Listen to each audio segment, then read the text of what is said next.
Hello, English learners, and welcome to English Learning Podcast. This podcast is made for advanced English learners who want to improve their skills and enjoy learning.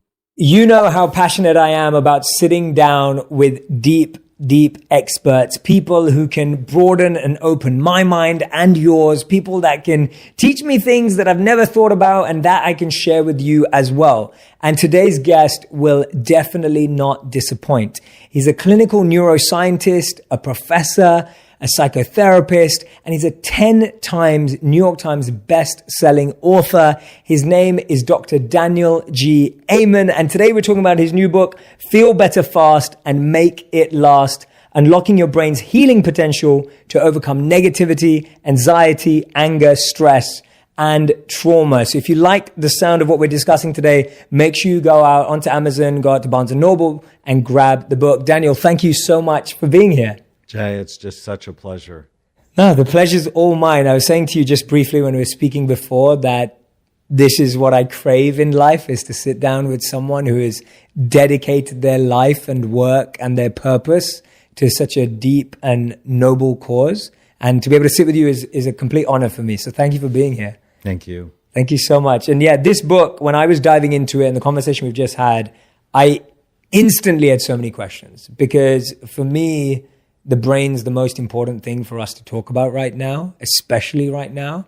And that's the question I wanted to start with you with is, why did you choose the brain throughout all your work as being such a big area of focus? Well, it runs everything.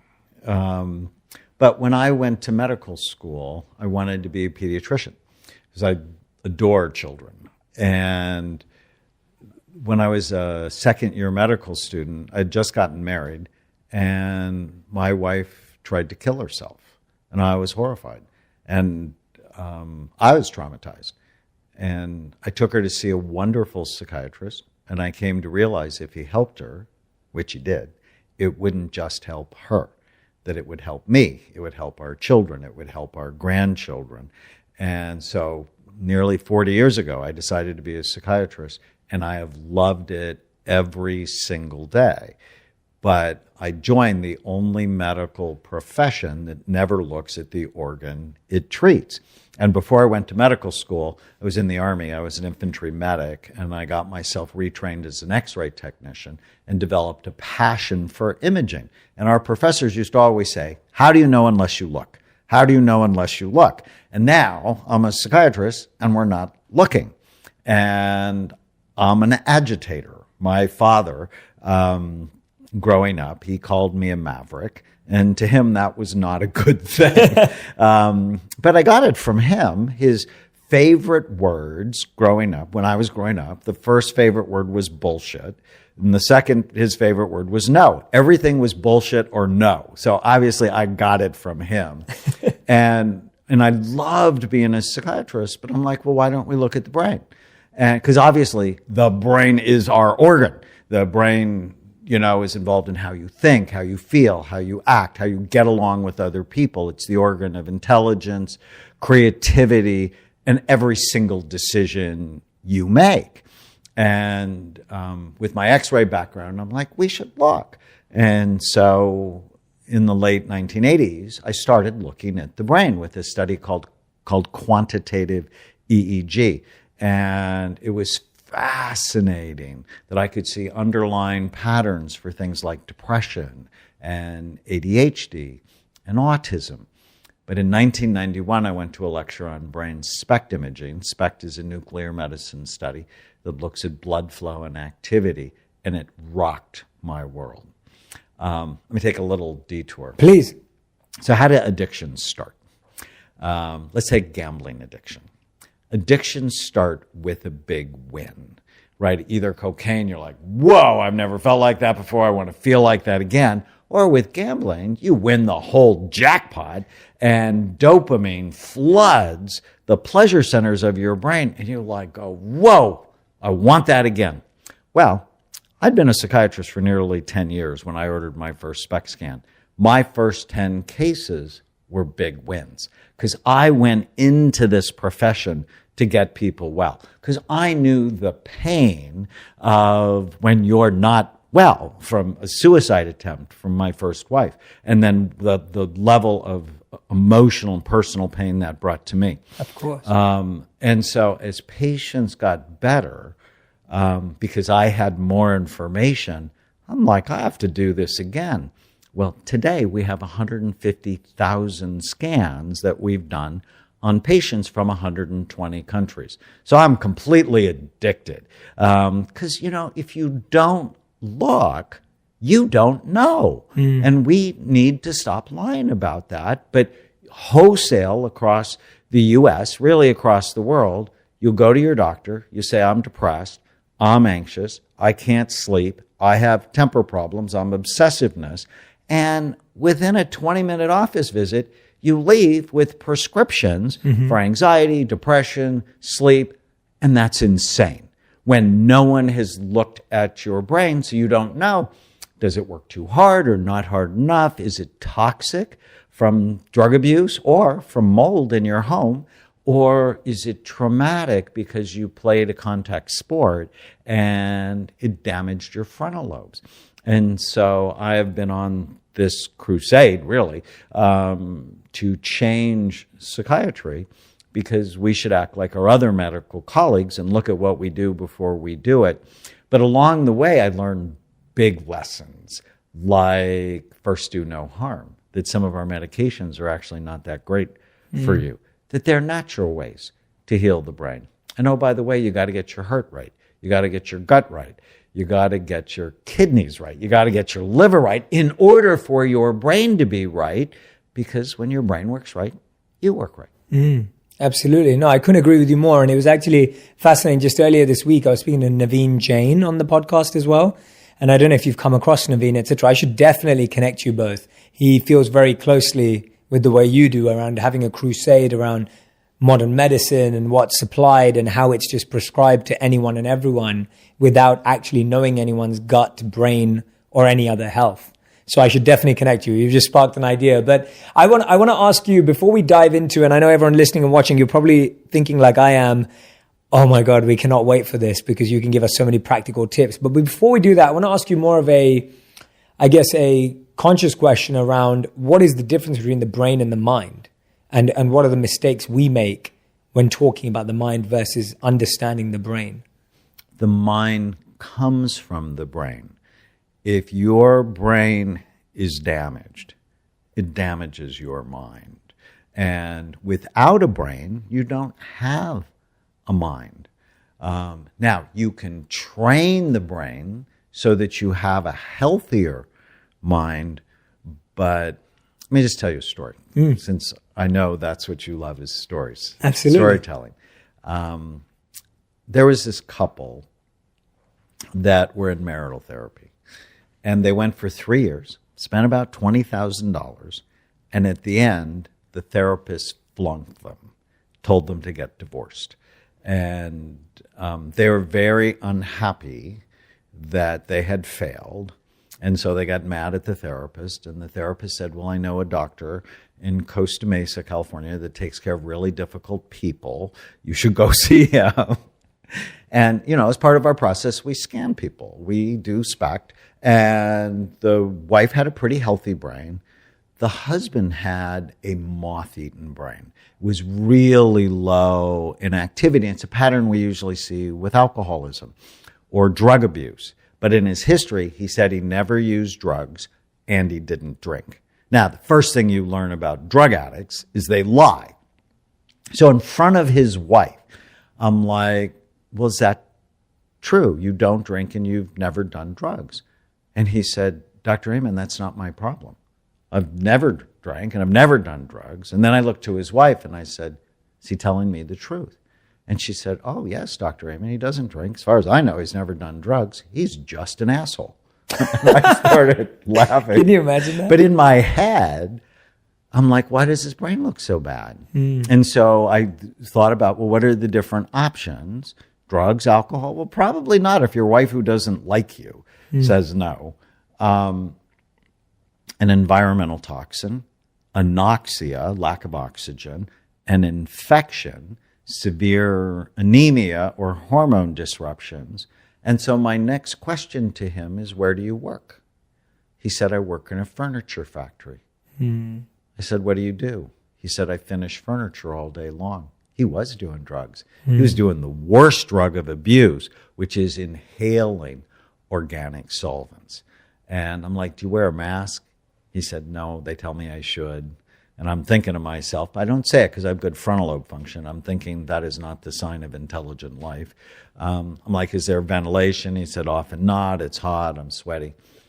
And I looked to his wife and I said, so when did he become an asshole? And she said, what do you mean? I said, did you marry him that way?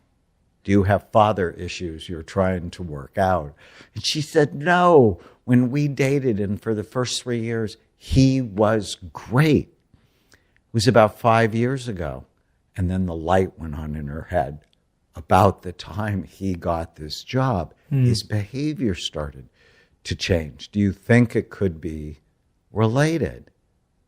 Of course it could be related.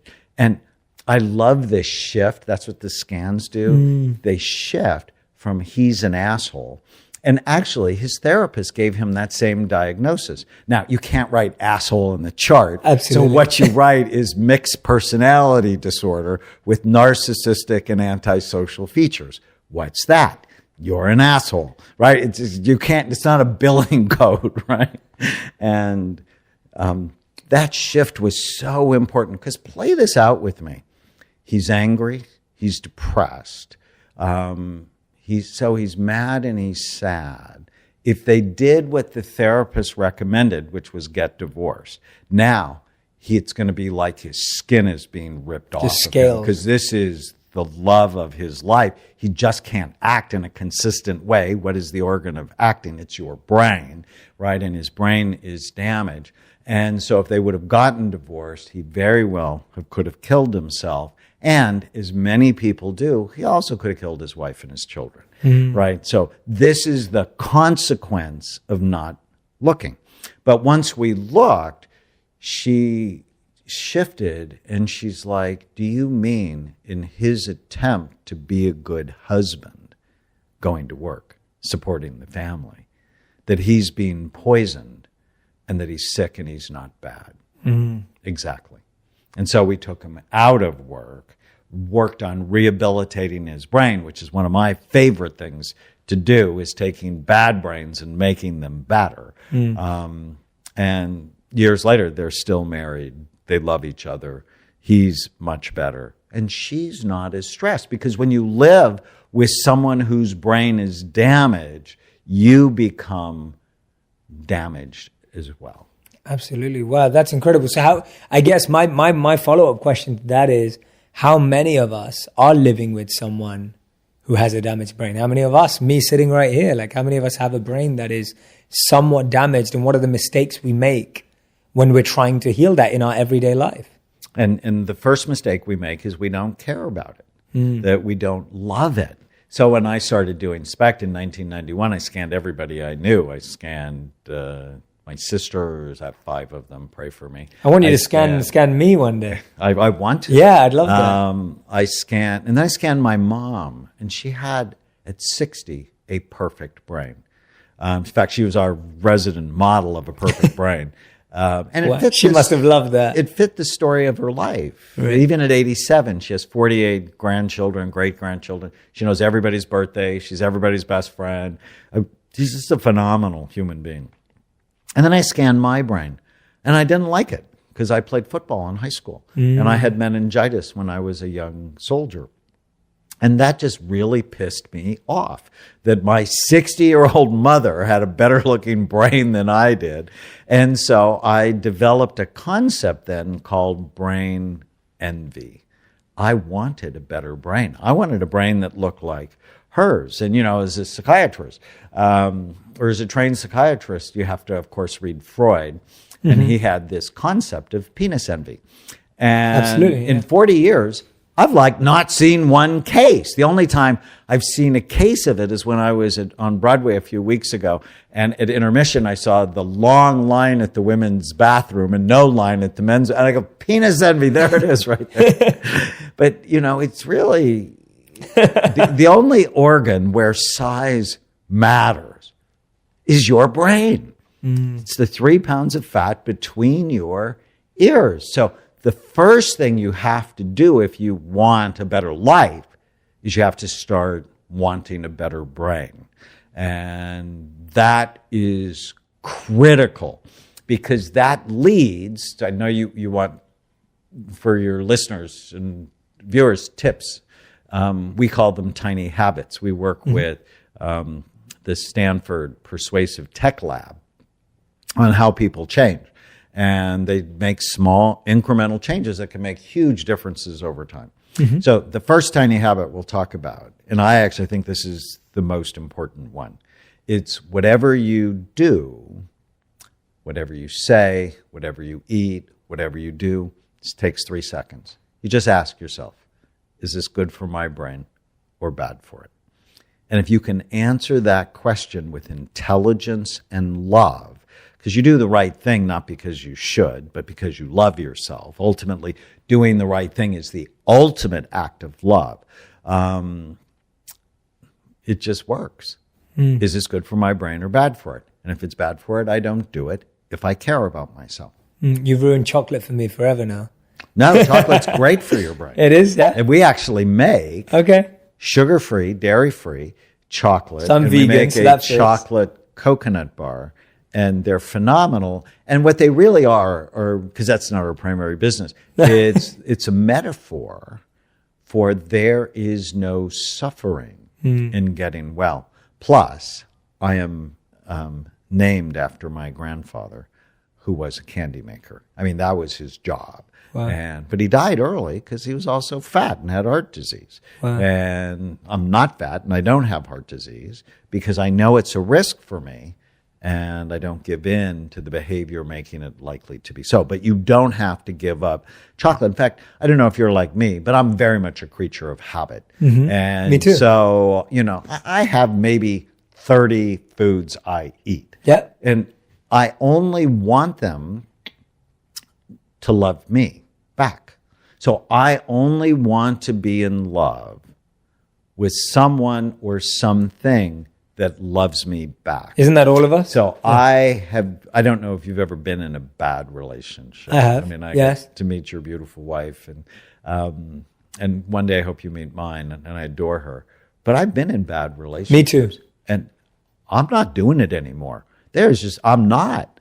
And I'm damn sure not doing it with food. Yeah. That's too often people say, I love bread, or I love pasta, or I love brownies, in fact, I had one woman, we should talk about the Daniel Plan at some point. It's this massive program I did at Saddleback Church. Now thousands of churches around the world do it.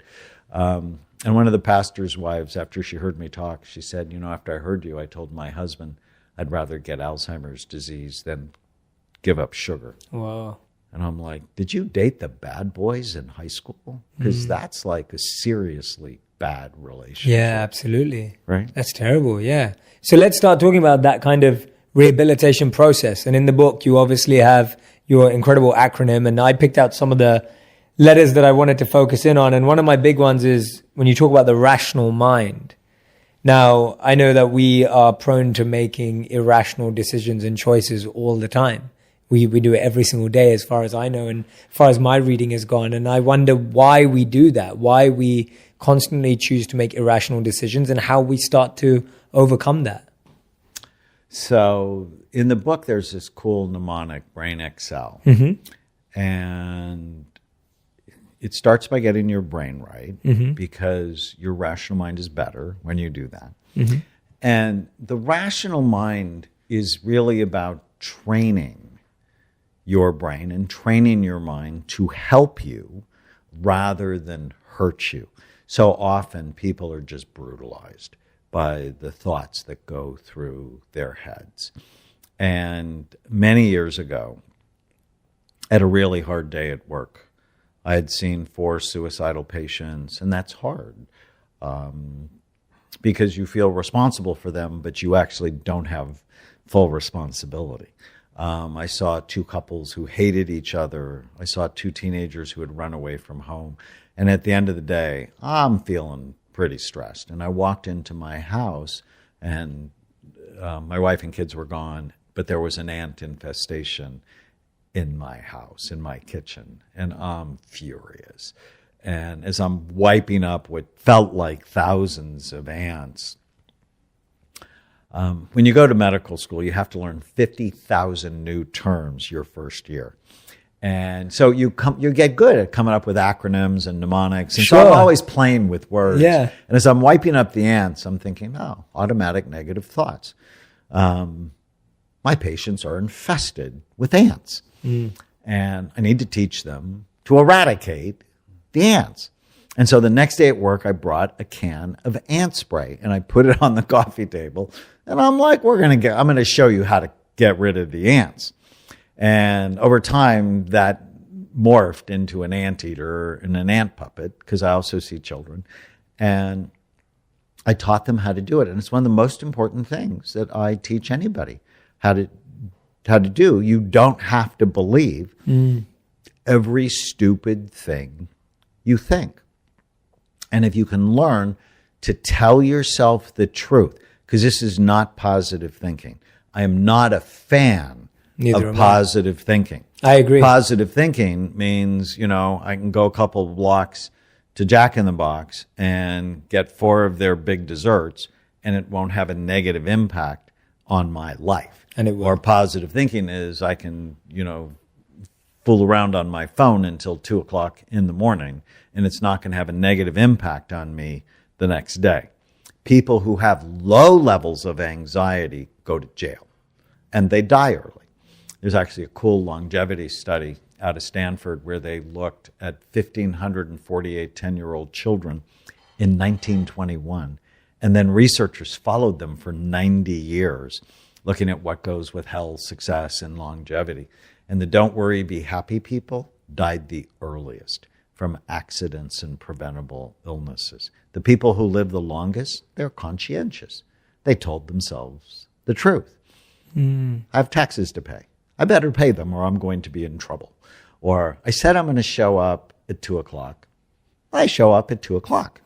So it's conscientiousness, which is really a prefrontal cortex function, right? So you have to have your brain right. But here's the tiny habit. Whenever you feel sad or mad or nervous or out of control, write down what you're thinking. And then ask yourself, is it true? So those are these 3 little words I love.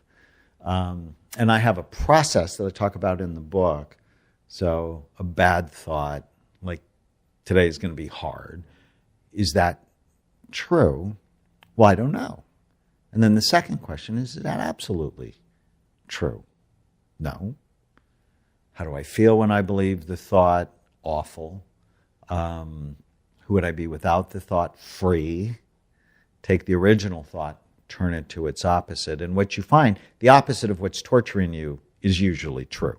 So it just blows your mind. But if you can learn to be disciplined about questioning your own thoughts, and I got this technique from my friend Byron Katie. She wrote a brilliant book called Loving What Is. Yeah. It's brilliant. It's sort of a combination of cognitive therapy and Buddhism. And I love it. Whenever I'm off or I'm sad or I'm stressed, I'll read portions of Loving What Is or listen to it because she read it and she has a beautiful voice. And it's training your mind to help you rather than hurt you. Another rational mind technique is start every day with today is going to be a great day. Why? Because your unconscious mind will find why it's going to be a great day.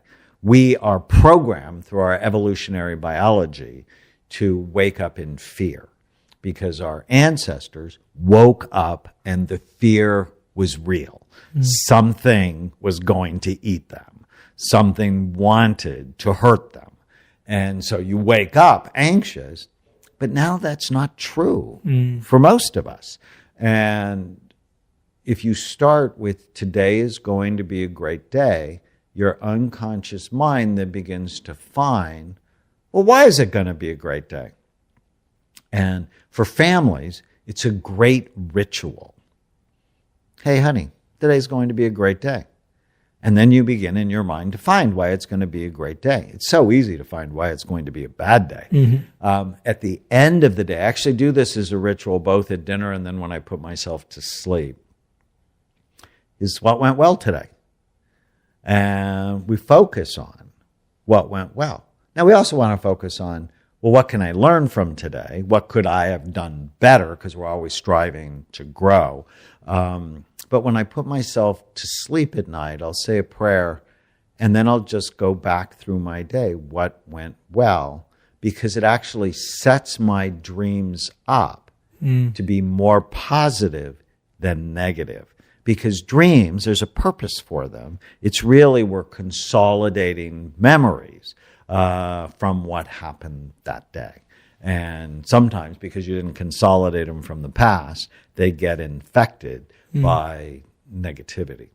So super simple, tiny habits that can make a big difference. Yeah, that's a great tiny habit. I think building that, and this is what we find so often, even in the work that I do, that people don't have a conversation with themselves that is conscious. They have an unconscious or subconscious conversation with themselves, which is naturally taking down that negative rabbit hole or living out the pattern that they've built up for so many years or decades or whatever it may be. But I don't know how many people are having a conscious, intentional conversation with themselves to dive deeper into a thought, a belief, a pattern. And they've never been taught. Absolutely. How to do absolutely. it. I have a children's book that's relatively new, I love, called Captain Snout and the Superpower Questions. It basically teaches kids to think about what they think about and to not believe every stupid thing they think. And I love that. 4-year-olds can do this. So one quick story. Yeah, please. Love your stories. My last one, I have 4 children, and Chloe's 15, and she's got red hair like her mother. And when she's 4, she announces to her mother that she's going to get her ears pierced that day. And you don't announce things to Tana. And Tana said no, that they didn't have time, and she had to wait until she was 5. And Chloe said, I can't wait till I'm 5, bursts into tears, drama, runs into my office, climbs on my lap. She's just crying her eyes out, little lips going. And I'm like, what's the matter? And she said, Mommy said I can't get my ears pierced till I'm 5. I'm like, okay, what's the matter? I can't wait until I'm 5. I'm like, is that true? Yes. Is it absolutely true? What do you mean? Are you going to die if you don't? And no lie, she rolled her eyes at me. I didn't think that was going to happen till 12. Of course not. How do you feel when you believe the thought you can't wait? I'm mad and I'm sad and my ears aren't cute. Okay. Who would you be if you didn't have that thought? 4 years old. Free. Wow. So what's the opposite of I can't wait? What do you mean? I said, opposites. We just read a book on opposites, tall and small and fat and skinny. I can wait until I'm 5. And then she got off my lap and went and played with the dog. We could have had drama all day long over the years, or we could just teach ourselves we don't have to believe every stupid thing we think. Wow, I love that. And that's incredible. The children's book, if you have kids, there you go. What was the name of the children's book again? Captain Snout. Captain and the Snout. Superpower Question. That's brilliant. I love that. That's incredible. And it's teaching kids how to think about what they think about. That's brilliant. That's amazing. That's something we could all use too. We should start there before this. It would be such a useful technique. That's amazing. Well, I get the parents to read it to the children so the parents will get the idea. Absolutely, absolutely. No, I think you're spot on that we've never been taught these things. We can't expect, if anyone's listening and watching right now, we can't expect to know these things. And so we have to look at alternative forms of educating ourselves. It's the only way. It's absolutely the only way. Now, the next in your mnemonic is about attachment. And this one fascinates me a lot because when I lived as a monk, we focused so much on detachment. And detachment was I've never got that quite down. Yeah. Because I'm totally attached to my wife, to my work, how the book does. I want to not be attached to how the book does, but I totally am. Right. And well, thank you for being honest with us and yourself. I've written 13 public television specials. They've aired 100,000 times across North America. And I'm sort of attached to how they turn out. But attachment causes suffering. And so the idea, what I've seen as a psychiatrist, is when relationships break, that causes intense emotional pain. So if we know that's true, that we are a pair-bonded species, that we are a relational species, we're wired that way, well, you need to know how to take care of them. And so based on 40 years of helping couples and helping families and helping businesses, it's, well, what are the ingredients? And there's a cool mnemonic for attachments. It's called relating. It's the R is you're responsible for it. So you're 100% responsible for that relationship. What is it you can do today to make it better? E is empathy, seeing things from the other person's point of view, which is a brain function. And autistic kids actually have damage in the mirror neuron system of the brain, which is the part that allows me to see things from your point of view. L is listening, something parents are generally not very good at. And so I teach them this technique called active listening, so powerful. A is assertiveness. T is time, actual physical time. I is inquire into the negative thoughts you have. So it's about inquiry.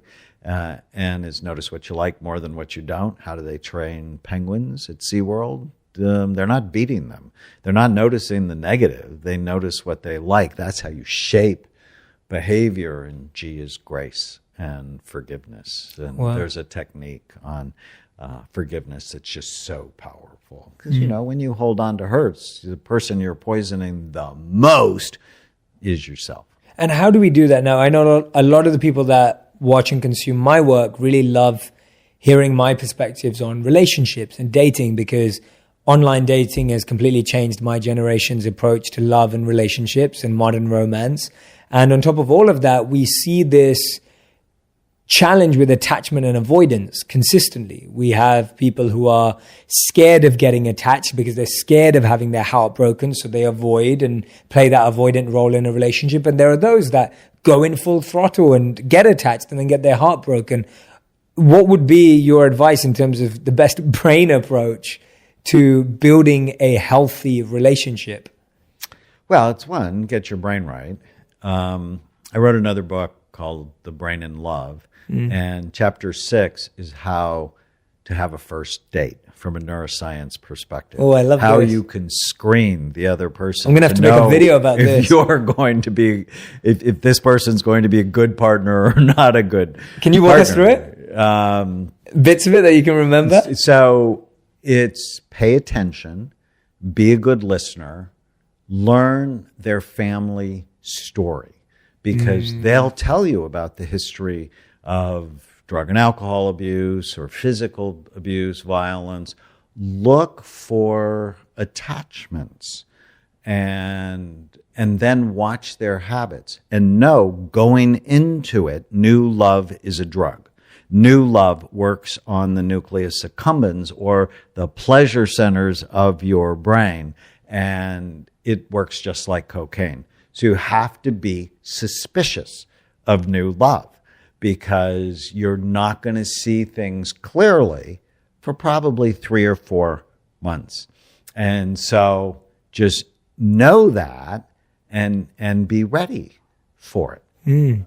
And when people are telling you about their family history, which I think is such a great example, I couldn't agree more with you. When people are telling you about their family history, how is that corresponding, or what parallels are drawn between that and then their current habits?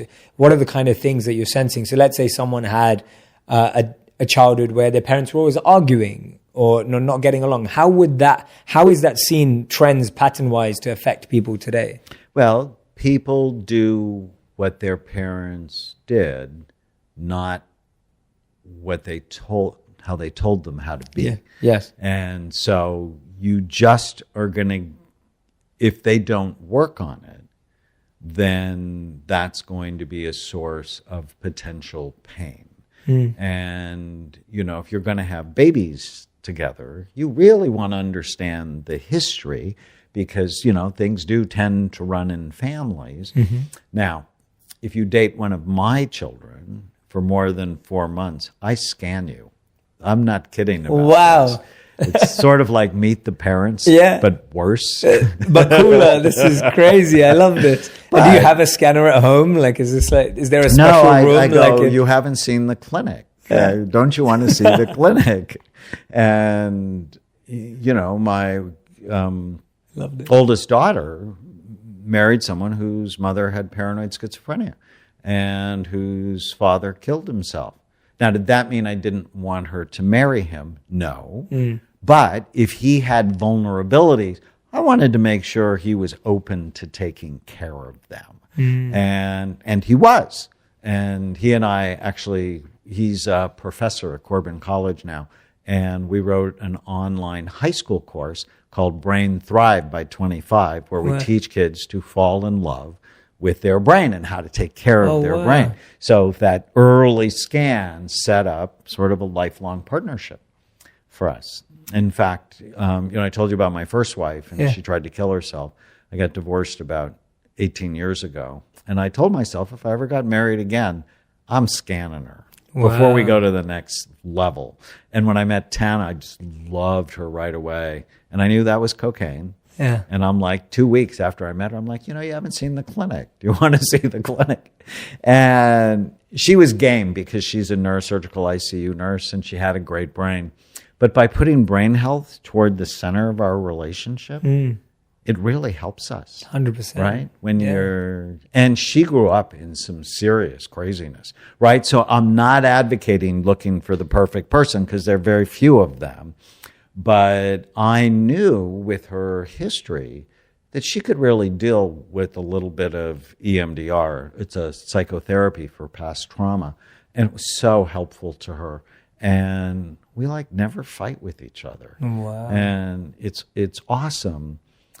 But, if you go out on a first date with somebody and they have 3 drinks to manage their anxiety, that's a bad sign. I know that was sort of in the new movie A Star Is Born. That was, part of it. But that just means you're going to suffer. I'm not a fan of alcohol and marijuana just because of what I've seen them do to the brain. Yeah, I'd love to dive into that actually. And before we do, I was going to say the reason why I'm finding this so fascinating is so many of these were subconsciously my ways of observing my relationship to be with my wife right now, but I never even knew about it from this perspective. So one of the first things I asked my wife about was her family and her relationships with her family. And my wife comes from an incredible family. Her parents are extremely respectful to each other, have a wonderful relationship. My wife has an incredible relationship with her father, and I knew that was going to play into our relationship. And these were almost truths that I was looking for unknowingly without knowing that there was science to back it up. So for me, it's... Right, because chronic fighting is a sign that something's not right in their brains. Yeah. Right? Because ultimately you marry someone who becomes your best friend or your worst enemy. And if you're not acting respectfully, sometimes it's because the brain doesn't work hard enough and people become conflict driven as a way to turn it back on. They don't know it. It's not conscious. It's Pavlovian. Other times their brain has an OCD pattern, obsessive compulsive pattern.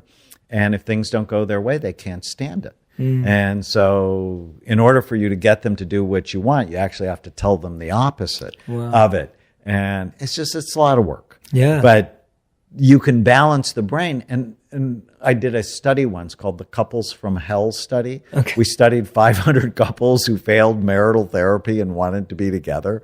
And 85% of them, one or both of them, were struggling.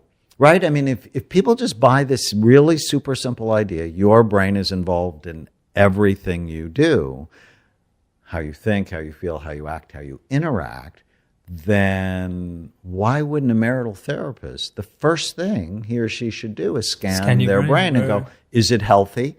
Does it work too hard? How can I balance that? But no marital therapy program teaches anything about the brain. They're all teaching these outdated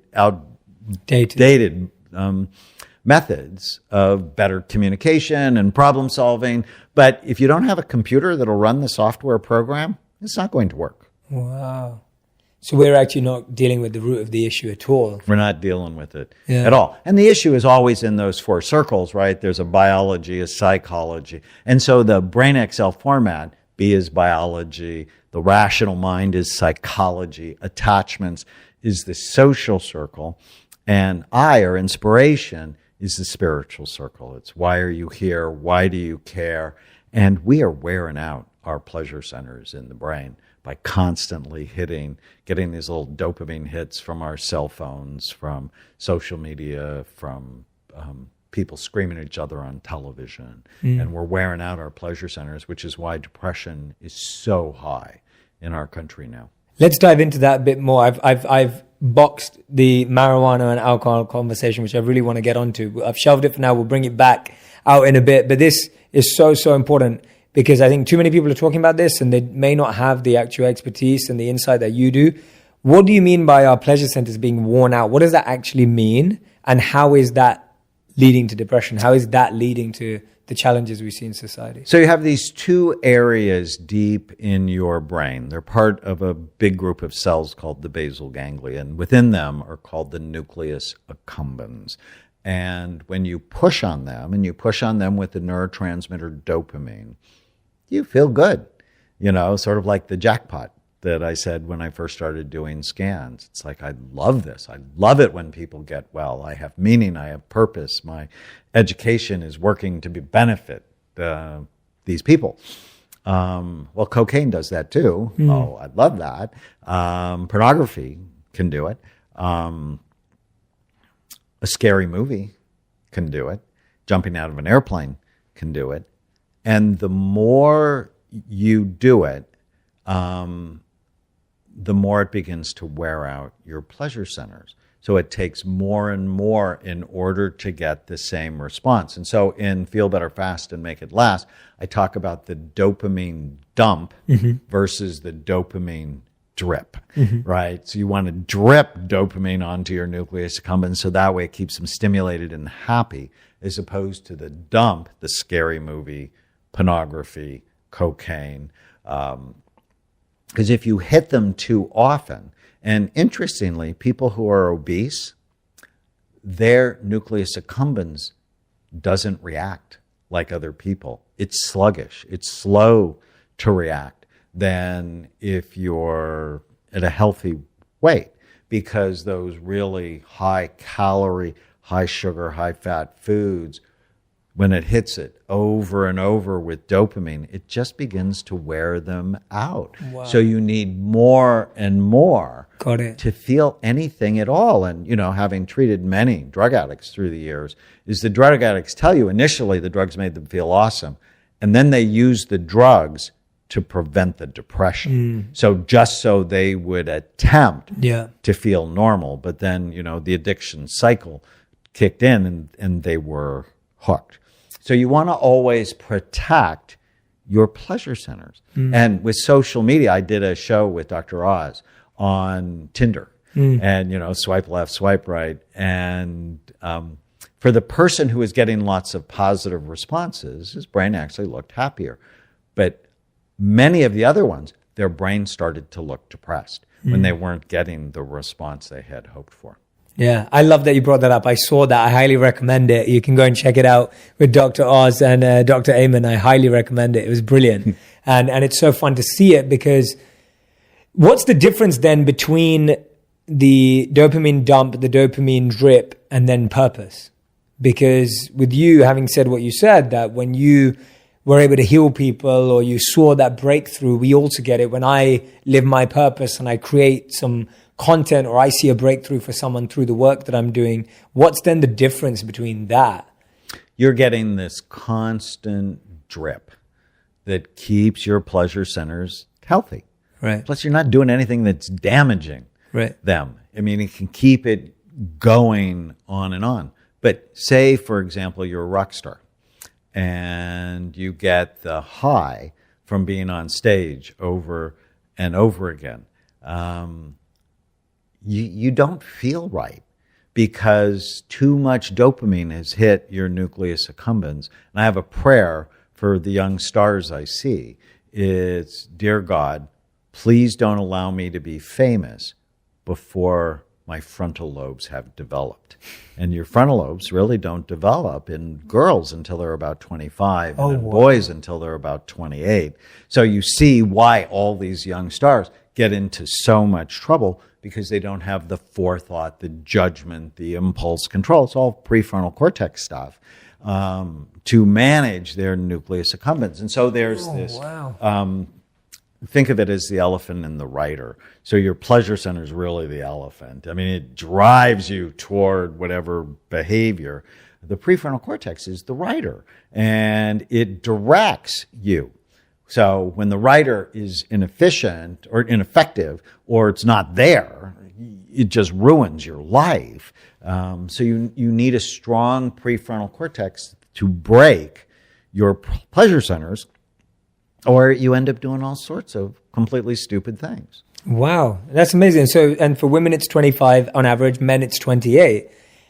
That sums up so much. So I never recommend, would never let my children go too far from home to go to college, because they're right in the middle of massive brain development. The most important brain development occurs between about 15 and 25. And people think, oh, it's all from 0 to 3. Yeah, wow. And it's like your prefrontal cortex is getting myelinated, which means it's really developing from 15 to 25.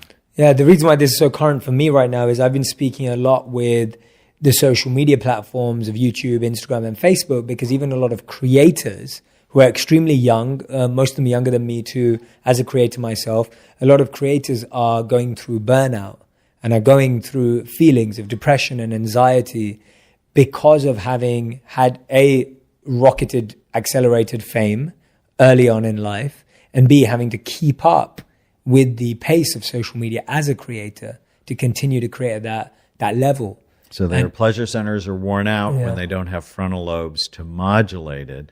But what you did, I mean, you spent time meditating and really developing your brain. We haven't talked about that, but I've actually published 3 studies on a Kundalini yoga form of meditation called Kirtan Kriya. Yeah. And it activated the prefrontal cortex, and it calmed down the limbic or the emotional brain. So it had that very nice balancing effect, and it's like a 12-minute meditation, right? This isn't hard. Or my favorite meditation, a loving kindness meditation, developing practices to balance your brain. It should just be part of school. But unfortunately, school really hasn't been redesigned in 110 years. And I often think of Paul Simon's song, Kodachrome, which starts off with, when I think back on all the crap I learned in high school, it's a wonder I can think at all. And that's why we developed our high school course, because, come on, it's like, teach them practical things like how to manage the organ that's going to run everything in their life. Absolutely. And then, okay, now you've got me thinking of a million things. The next thing was around that. So the research that you've done on meditation and the brain, what are the specifics? So you say Kirtan Kriya there, Kundalini Yoga. What were a bit more detail around the direct impacts of that meditation on the brain? What was actually happening? So we did 3 studies on it. And the first study, what we found, activation of the prefrontal cortex. And we're not the only one. They've done a lot of studies at the University of Wisconsin. And calming of the emotional brain. It also dropped activity in the parietal lobes. That's the back part of your brain. That's sort of where you sense space and time. So during that time, the 12 minutes seems like it actually went by in about 3. So things become timeless. And then we did another study at the University of Pennsylvania and found that people who did it for 8 weeks, 2 months, had stronger resting frontal lobe function. And that's like the holy grail of brain science. Is if you want anything, you want big fat frontal lobes, because that's what makes us human. 30% of the human brain is the prefrontal cortex. 11% of the chimpanzee brain, 7% of your dog's brain, 3% of the cat's brain, right? This is the part of us that makes us human, and it's called the executive part of the brain because it's about focus and forethought and judgment and impulse control and organization, planning, empathy, learning from the mistakes you make. So it's where you play chess. It's where you're not just thinking about the moment, oh, I can take your rook. It's where you're thinking 5 steps ahead, which is how we have survived as a species. We don't have to be instinct like the squirrel. We can plan not just for this winter, but for 10 forward. And when your prefrontal cortex is damaged, you're just in the moment. And people go, oh, but I want to be, and a lot of people love the book, The Power of Now. And I actually love the book, but I hate the title. Right. Because if you're always in the power of now, you're screwed. Because you need to be now and later, which is why the title of the book, Feel Better Fast and Make It Last, is so important. People are too into feel better now, but not later. Yeah, and let's dive into that too. This is, if you're listening and watching this right now, if you're just listening, you can't see my face. I'm blown away. I'm in awe because I feel like there's so many, cliches are not the right word, but there's so many things that are thrown about in this world right now about these themes and topics, and we take them as reality, but then getting to sit with you, and I almost feel like now I need to go and buy all your books and read all of them. Thank you. Not just this one. That's genuinely how I feel right now. Like I'm about to walk out of here and ask my team to order every single one of your books, and I feel like I have to sit with them for weeks because I feel like you're giving me such a refreshing perspective on so many things that I feel I know subconsciously, things that I've known without the backing of science. But to hear that from your perspective is fascinating. One of the big ones for me is purpose is such a big part of my life. I became a monk because of purpose. I left being a monk because of purpose. I married my wife because of purpose. I do what I'm doing right now with you because of meaning and purpose. Is purpose critical to happiness in life? Or can someone be happy without purpose? They probably can. It's just a heck of a lot easier to be happy with purpose because we are a relational species. And purpose can take a number of forms. Mm-hmm. It can be helping other people. It can be developing personal skills. Like I have a ping pong coach because I love playing. It keeps my brain young. It makes me happy. Or it can be doing something massively important at work. My favorite book, or at least it's in the top 5, is Man's Search for Meaning by Viktor Frankl. Yeah, absolutely. And me too. He was younger than Freud, but they were competitors in the sense that Freudian psychoanalysis was very powerful in psychiatry. But he developed a kind of therapy around logos therapy or meaning therapy. And I'd so much rather talk to my patients about meaning than their love relationship with their mother, right? It just never went anywhere with me in that whole thing. But getting people into why you want to be well, why are you on the planet? What is your deepest sense of purpose? And too often in the younger generation, nobody's asked them that question. And so now they go, well, I want to be Jeff Bezos and I want to be the richest person in the world. And as soon as you do that, you will set yourself up to fall, right? And that is one of the origin thoughts of depression. And this is what the bad part of social media. It's you start comparing yourself to people that are actually not completely real. And because you can't live up, you feel less than. And then that drives depression, along with, oh, by the way, you're eating crap, you have low vitamin D level, your hormones aren't good because of the toxins, toxic lotion your mother's put on your body, right? I mean, it's more complicated than that. But whenever you compare yourself, I could go, well, I haven't won a Nobel Prize, so my life is meaningless. Well, that's just nuts, right? The person who won the Nobel Prize in psychiatry did it for prefrontal lobotomies, right? Putting an ice pick up above your eyes and wiping out your frontal lobe. So it's not, I'm not pining for the Nobel Prize, right? The thing that gives me joy and meaning and purpose is not being better than other people. It's being the best I can be and having the most meaningful existence. I learned that. So when I was in college, I was generally the top student in my class. But I helped everybody else. I was never about, I need to be better than you. I wanted us both to be our best. And oh, by the way, if I helped you study, it's reinforcing the information for me. So Hans Selye was a very famous stress researcher, and it's a term he called egoistic altruism. It's mean when I help you, I'm also helping me. Yeah, absolutely. And is there such a thing in the brain as completely selfless altruism? Like, does the opposite of that exist? And what does that feel and look like? You know, I don't know. There's a phrase I say often, is we're all out for ourselves. Mm-hmm. It's just the more sophisticated you are, the harder it is to tell. I recently adopted, my two nieces got taken by Child Protective Services in Oregon into foster care, which sent me, I know you talked about vulnerability, it sent me into a panic. And I'm like, no, I'm not okay with this. But my wife grew up in a home where there was a lot of addiction.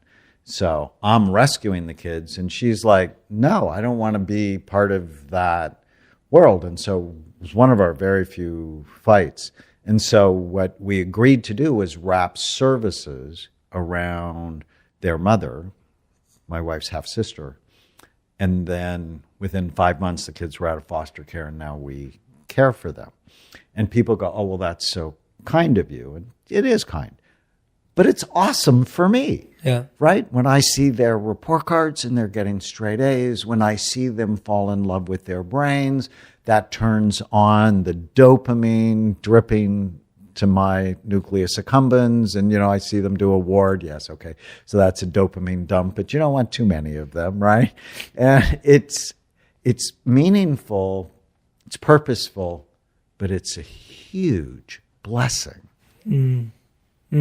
Absolutely. Yeah. So, that one's I'm always fascinated by is what is selflessness and what is the definition of selflessness? Because I actually don't think it's bad, and I think you agree from what you just said. I don't think it's bad to want to do good for others and feel good about it.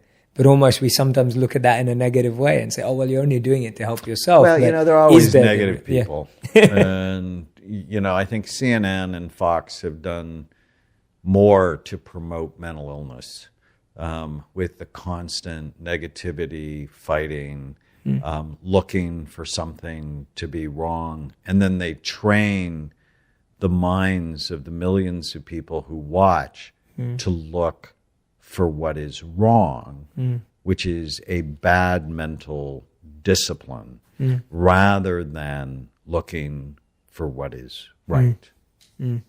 Absolutely. Absolutely. I want to go back and pick up off the shelf the exciting topic you brought up, because I thought, oh yeah, let's talk about that, because I have some very similar views to you, but I want to hear your perspective around marijuana and alcohol, specifically marijuana. We're in LA right now, and obviously it's legalized. And pot dispensaries. Absolutely. Lots of corners you here can in go, LA. yeah, you can go. It's Get an Uber as quick as you can go horrifying. To dispensary. So I have no dog in this fight. In fact, I make more money if you smoke pot than if you don't smoke pot. You are way more likely to come see me. And people just don't understand the research. They go, oh, well, there's not enough research. No, marijuana increases the risk of psychosis 450% if teenagers start smoking pot. That is not a good thing. And the reason I sort of turned negative on it was I've done 150,000 SPECT scans. Yeah. SPECT looks at blood flow and activity. It makes the brain look toxic. It does. I published a study in the Journal of Alzheimer's Disease on 1,000 pot smokers. Every area of their brain was lower. And then just a few months ago, I published the world's largest imaging study on 62,454 scans. on how the brain ages. So we looked at the brain from 9 months to 105, and it's got fascinating aging patterns, like it's not really done until about 25 in girls and 28 in boys. And then we looked, well, what are the factors that accelerate aging? On the top of the list was schizophrenia. If you have schizophrenia, your brain looks worse than everybody else. The second worst thing was marijuana. It was worse than smoking. It was worse than alcohol. I'm not a fan. I see so many people go, but I feel better. I concentrate better. I'm more creative. And I'm like, there's so many other ways to do it that don't have a potentially toxic impact on your brain. Now, having said that, I'm a huge fan, and I think it should be legal. You're really going to put potheads in jail? You're going to sleep deprive them, chronically stress them, let them hang out with people who do bad things? That's insane. But let's not...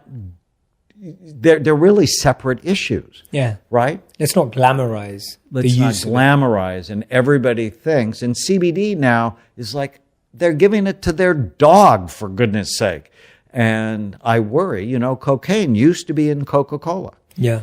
And opiates used to be the antidepressant. And when Xanax came out onto the market, it was called Mommy's Little Helper. And all of those things have caused disasters in our country, and we're setting ourselves up again. It's sort of like 20 years ago, alcohol was a health food, right? I got to have my 2 glasses of wine a day because it's good for my heart. But we clearly know now it's related to 7 different kinds of cancer. Even if you're only a mild to moderate drinking, any drinking shows an increased risk for cancer. So I don't smoke pot and I don't drink. Now, my wife drinks like 2 or 3 glasses of wine a month, where when I first met her, she drank considerably more than that. Never a problem. But I don't want it to have a negative impact on her health. Yeah, you've all heard it. There we go. Don't have to just hear my perspective. We're going to get haters. No, but I'm so glad we went. No, but I'm glad we went. I mean, who better to speak to than someone who's looking at the direct effect? And it comes back to that same point that you brought up earlier around, if I go take that one back off the shelf, of now versus now and later. And it comes back to that because I experimented with drugs throughout my teens. Absolutely everything under the sun. Never got addicted, never did something consistently enough, but always wanted to take 1 or 2 tries of everything. And then gave it all up at 18 and I haven't drank alcohol or smoked anything or taken anything and since. Do you feel like you're missing something? Not at all. Not at all. Not at all. I feel amazing, and I get to be creative, and my whole life is creative, and I get to travel the world. And people go, well, if I go to a party, I'm anxious. Yeah. Well, learn how to deal with the anxiety rather than have to medicate the anxiety, because that's now, but not later. Right. Yeah. And, and when you're around and you go to a party where there are a lot of people drinking, for me, I generally just leave because they're sort of stupid. Yeah. And they're like saying things that it's like, did you really say that? That's so rude. Why would you say that? Because it drops frontal lobe function and it drops cerebellar function. And your cerebellum is the major processing organ in your brain. And you don't want to be slow. Absolutely. Absolutely. And this is what we're saying. Like, I'm not judging anyone who does either of these things, and I'm not criticizing anyone. It's just making yourself aware. It's just becoming more aware. And that's why I asked the question, not to judge anyone, not to criticize anyone, not because I think I'm better than anyone for not having done it, just to be aware. And when I was young, the thing that made me become aware was my friend and I went to see his aunt, who happened to be a heroin addict, and she had a fit in front of us.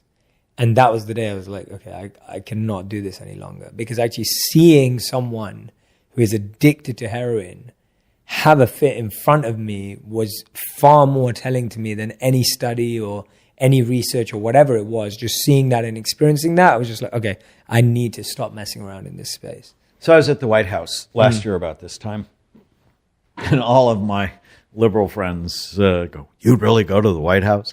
And I'm like, it's the executive branch of government. And they asked me to help them think about the issue of the opiate epidemic and prison reform. And so I was really honored. Of course. And my input was we need to develop a national brain health program to teach people to fall in love with their brains. And that's why you don't drink, or that's why you don't do drugs, because you love your brain and you want it to be healthy. Absolutely. I couldn't agree more. And congratulations, by the way. That's incredible. And I'm happy that people like yourself are being involved in those discussions and decisions. Because like you said, again, if you don't see it, I mean, how can you tell anyone what to do? Amazing. I wanted to start touching on a specific area that I had here was around the I in the mnemonic as inspiration. And I wanted to talk about why is it that inspiration is often so short-lived instead of long-lasting. Like we feel like even on social media now, people watch a video and they feel inspired, or people hear a speech and they feel inspired, and people even hear this podcast today and they'll feel inspired, but then the change doesn't happen. There's no application. There's no practice. Why is that inspiration short-lived, and how do you make inspiration last into action and application? Yeah, so you have to turn them into habits, and because we're habitual creatures, and if you can turn the good things, so it's the smallest thing I can do today that will make the biggest difference. Start every day with today is going to be a great day. Right. What one purposeful thing will I do today? And people spend more time planning their vacations than planning their lives, which is a little odd. And so I love everyone to do the one-page miracle that's in the book. It's, so what do I want in my relationship? So, for example, with my wife, I want a kind, caring, loving, supportive, passionate relationship. I always want that. I don't always feel like that. Yeah. Right? But if I get my eyes on that, when I get that rude thought that comes into my head, I just filter it with, will this get you what you want? And no, it won't get me what I want. So I inhibit it. Now, how can I inhibit thoughts? Well, if I'm drinking, I'm less likely to inhibit it. If I'm smoking pot, I'm less likely to inhibit it. If I haven't slept, I'm less likely to inhibit it. And so it's the brain health habits. It's then the clear direction. I want this. And so, well, then how do I get that? And that's where I begin to break free of the bad habits. Plus, I published 2 studies that showed as your weight goes up, the physical size and function of your brain goes down. So you need to be a little bit horrified by, I always think with motivation is know what you want, but also be clear with what you don't want, because pain is actually a bigger motivator for people than pleasure often. 100%. And that's what I love about this book. I love how strategic the book is and how practical it is. And that's when I was speaking to you earlier. I love the fact that there are activities, exercises, questions that people can use to reflect on themselves in the book.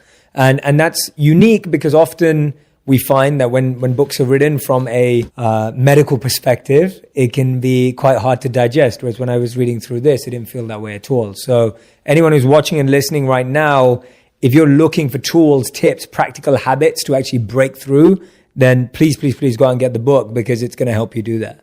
So just thanking you for actually having gone to that stage. So now we finish every interview. I will ask you if there's anything I've missed, but we do finish every interview with what I call the final 5, which is my final 5 questions, usually rapid fire, quick fire in the final 5 minutes. So I have yours here. If they're not rapid fire, I'm not upset because I think your insights are beyond 1 to 3 words, and I'm okay with that. The first question I have, which is from the book, but I loved it, was, what is the quickest way to break a panic attack? So 4 simple things. The first thing is breathe. You got to take a big breath and take at least twice as long to blow it out. That'll trigger a parasympathetic response in your body to calm you down. The next thing is, what are you thinking? Write it down. Because often fortune-telling negative thoughts drive panic attack. You're predicting the worst possible thing, and then your brain is just masterful at making it worse. So killing the ant. The third thing is don't leave. If you're starting to have a panic attack at work, don't leave. Because if you leave, the panic will now start to control you. And it could actually turn into something called agoraphobia, where you can't even leave your home because you're worried you're going to have a panic attack. And then the fourth thing, if all those things aren't working, there's some simple supplements that can be really helpful. Theanine, GABA, ashwagandha. I'm a huge fan of things like that to just help calm you down. And I talk about them in the book. Absolutely. Amazing. Great piece of advice. Love that. Second question is, what are the simplest food we can add to our diets to nourish our brain? Colorful fruits and vegetables. So not Skittles when I say colorful, or M&Ms. M&Ms, yeah. No. But try when you're in the produce department to pick as many colors as you can because they're loaded with antioxidants. Also, scratch the low-fat diet because 60% of the solid weight of your brain is fat. Avocados are God's butter. I'm a huge fan of wild fish.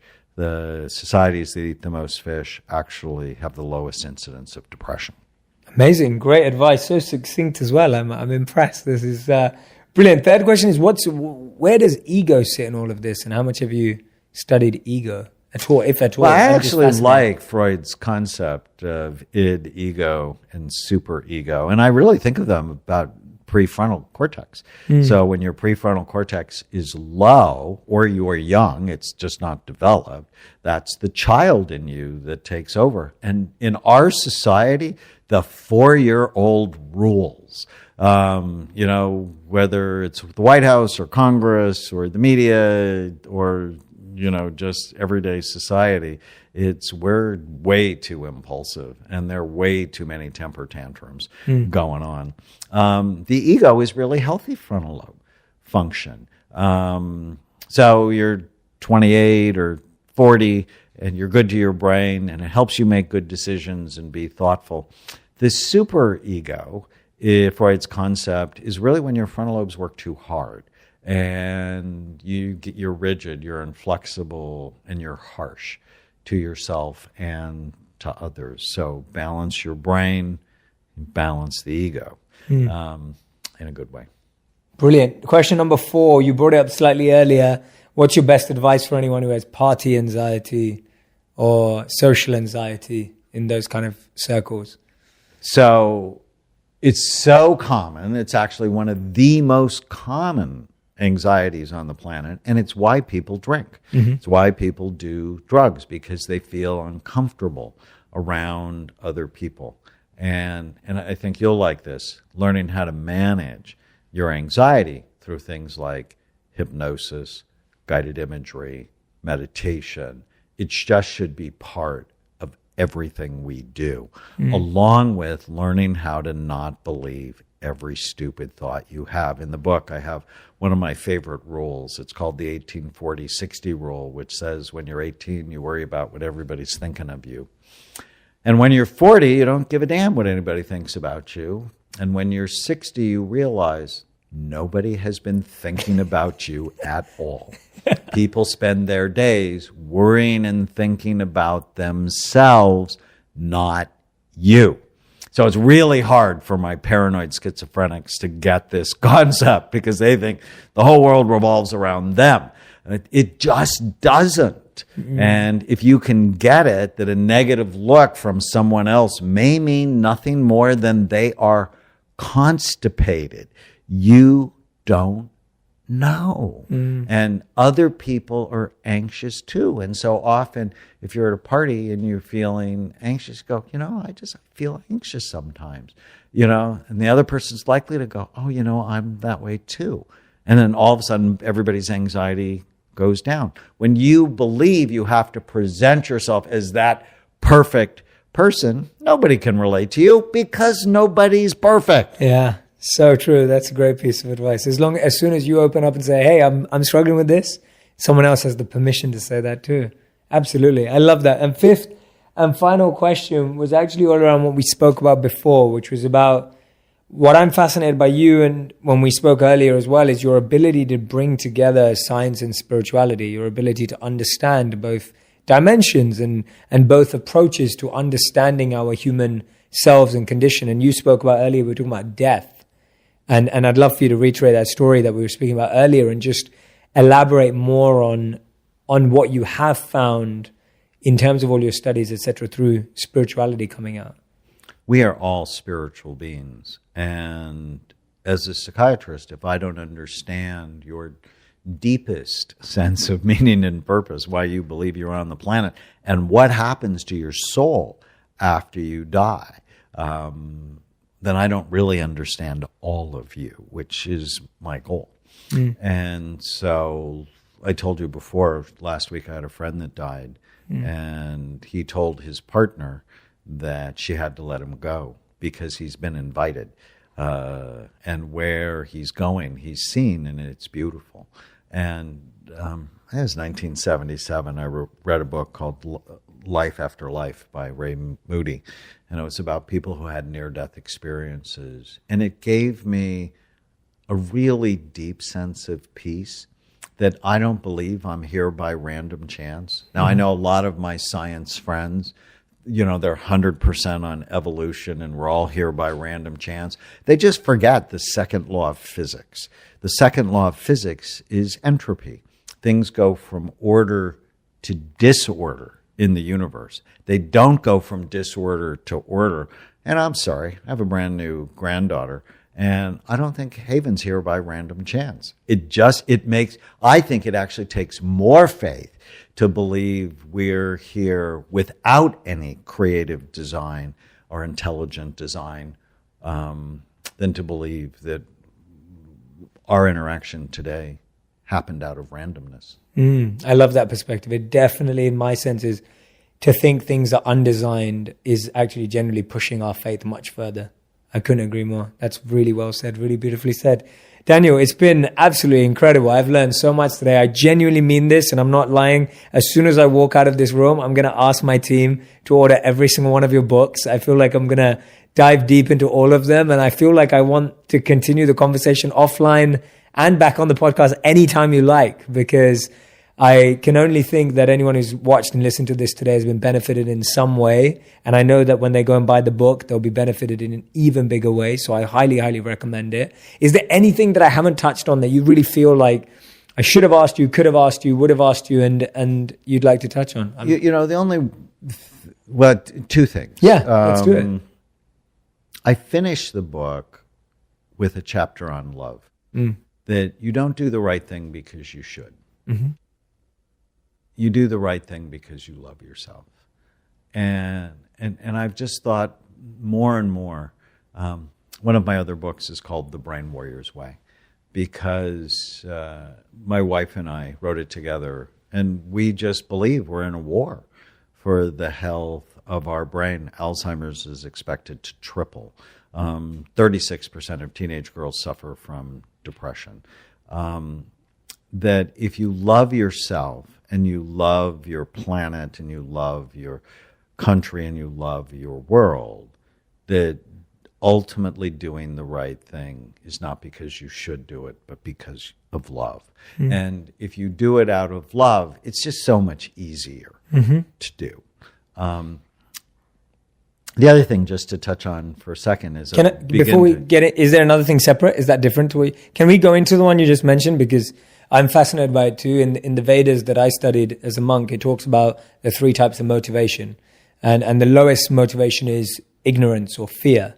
The middle motivation is duty or obligation or responsibility, or because you have to, and the highest motivation is love, as you rightly said. So I couldn't agree more.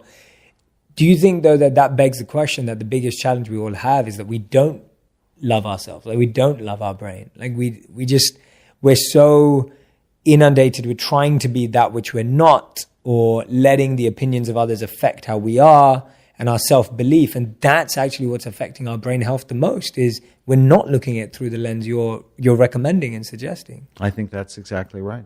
Yeah. And when I turned 50, my doctor wanted me to have a colonoscopy. I asked him why he didn't want to look at my brain. wasn't the other end just as important? But we don't screen it, we don't look at it, and ultimately we don't love it. You can't let a child hit a soccer ball with their head and say you love that child or that child's brain. It's just not possible when you understand the physics of it. And I've hit a lot of soccer balls with my head. Me. All of them just flashed before my eyes. I love soccer. I'm a huge football fan. So, yeah. Okay. So I tell, because I have done 225 NFL players, Hall of Fame players like Terry Bradshaw. And if you're going to do it, because we're always going to have dangerous jobs. That's a dangerous job. If you're going to do it, you should be putting your brain in a healing environment all the way along, not just when you retire. See, that's doesn't make any sense. Sure. Because if you're going to play, and one of my players signed a $42 million contract, so he's going to play, you have to be rehabilitating it all along because you'll actually be a better player. Yes, absolutely. And the second thing, you were going to go off on, then I stopped you. The second one is we had just began to talk about a book I'm just starting to write called The End of Mental Illness. Yes, let's get into it. I'm so tired of the stigma attached to mental health problems. And these, in fact, aren't mental health problems. They're brain health problems. Get your brain right, and your mind will follow. And I just think we have to completely break the paradigm and create a new So you're saying stress, depression, anxiety, all of these are brain health. They're not mental problems. And when you get your brain right, then you realize I have to learn how to manage stress because stress actually shrinks the major memory center in my brain, which is going to make me more stressed if I can't remember what I'm supposed to do. That depression clearly is a brain health problem. And there's not one form of depression. And that's the problem. You go to your doctor, and 85% of psychiatric drugs are prescribed by non-psychiatric physicians or nurse practitioners or your physician assistant. I'm depressed, so they give you Lexapro. And one size fits all. And one size fits all. When you look at the scans of depressed people, there are at least 7 different kinds. And one, yes, can help this pattern, but will actually make that pattern worse. And so all of these medications have black box warnings because they hurt people. And we can just do so much better. And coming here, I saw someone on Hollywood and Vine who was clearly psychotic. They were talking to themselves. They were having this whole conversation. And I'm thinking to myself, I wonder if he had a brain injury. I wonder if he has an infection in his brain. Lyme disease is rampant in this country for causing psychosis. I wonder if his body's inflamed. And so easy to call him crazy. Easy to give him an antipsychotic that he won't take because it'll make him feel bad. The harder question, but the better question, is why is he that way? And if I balance his brain, will it help balance his life? And my experience, the answer is yes. Absolutely amazing. Thank you so much, Daniel. Thank you to everyone who's watched and listened. Remember, you can get the book, Feel Better Fast and Make It Last. Go get it right now. If you're fascinated by this conversation, we literally just scratched the surface of what this book really takes into account. Make sure you go and get it if you like this conversation. Thank you so much, Daniel, for taking out the time to be here. And I feel like we need to do another 10 because I'd love to dive into all of the different types of clients you've worked with and hear the stories about how you specifically worked with them with their specific challenges to overcome them. So I think this is the first of many, hopefully, and I'm sure all of you watching and listening will agree. But Daniel, thank you so much for taking out the time. Well, so I look grateful. forward to being with you again. Yeah, I really appreciate it. Thank you so much. You're welcome.